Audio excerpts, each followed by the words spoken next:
Imagine a Tyrannosaurus rex, a wild but also one of the most beloved dinosaurs. Most people will probably imagine a scaly giant with huge teeth that can be seen even with its mouth closed. This is the of toothy predatory dinosaurs that has been perpetuated by popular culture for over 30 years. But our new study, the journal Science, suggests that even Tyrannosaurus giant teeth may have been covered with scaly lips. Paleontologists and artists have differed on what dinosaur faces looked like since we started recreating their shapes in the 1830s. From the 1980s, artists and scientists mostly showed theropod dinosaurs with lipless mouths and exposed teeth. This look is deeply rooted in popular culture, thanks to the 1993 movie Jurassic Park and its iconic depiction of the T-Rex. The creators Jurassic Park deliberately exaggerated the size and visibility of their tyrant's teeth, even though it was an otherwise accurate recreation of Tyrannosaurus at the time. There are no specific studies or fossil discoveries that inspired this look. Widespread adoption of the lipless dinosaur reflected preference for a new, wild-looking aesthetic rather than scientific rethink. This does not mean that lipless theropods are scientifically unfounded. Alligators, living cousins of dinosaurs, and birds, the only surviving group dinosaurs, both have hard, motionless tissue around their jaws instead of scaly lips lizards. Therefore, it was logical to conclude that extinct animals related to crocodiles and birds had lipless faces. Mark P. Whitten, our new study, which has been in preparation for 11 years, brings new data to this conversation. My team analyzed theropod fossils and compared them to living reptiles. We found that predatory dinosaurs have lips like you'd probably find in a lizard. Part of our research looked at tooth damage. The exposed teeth show more wear than those behind the lips. For example, crocodiles have significant wear on their external teeth. However, when we examined theropod teeth using a microscope and compared them to crocodile teeth, we found that theropod teeth were much less damaged.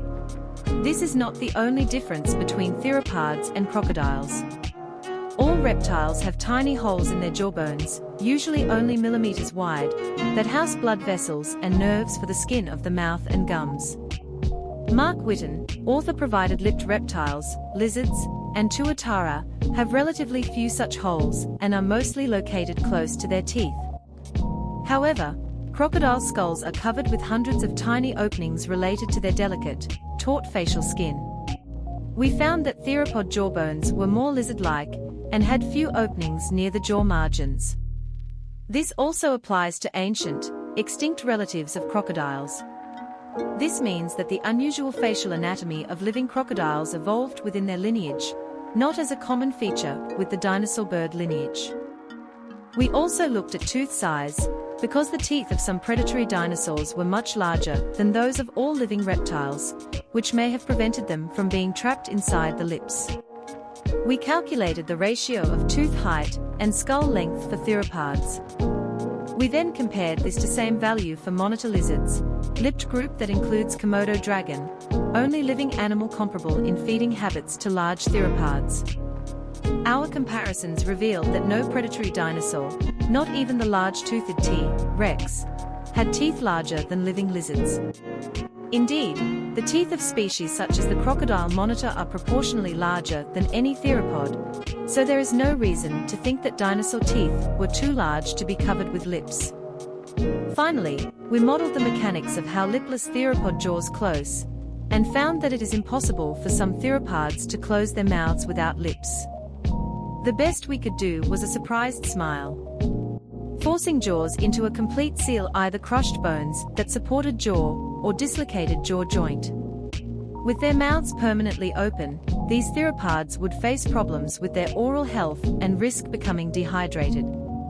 Collectively, these studies point to the same conclusion: the theropod mouth anatomy and functionality is more similar to that of lizards than of crocodiles. This suggests that the lizard-like lips are covering their teeth. If we're right, and lizards are our best model for theropod mouths, dinosaur lips probably weren't as muscular as mammalian lips. So, dinosaurs probably couldn't growl like they sometimes do in the movies. Unlike Hollywood dinosaurs, we need to give theropods larger gums. Unlike crocodiles and even mammals, lizard-line reptiles tend to have large gums that cover some or all of their dental crowns, even though their teeth are adapted for shredding flesh. This has the effect of making their teeth smaller and even invisible in their open mouth. Combined with scaly lips, our findings suggest that predatory dinosaurs may have had softer-looking faces and mouths than we used to. Behind those lips and gums were the same horrible, flesh-crushing teeth,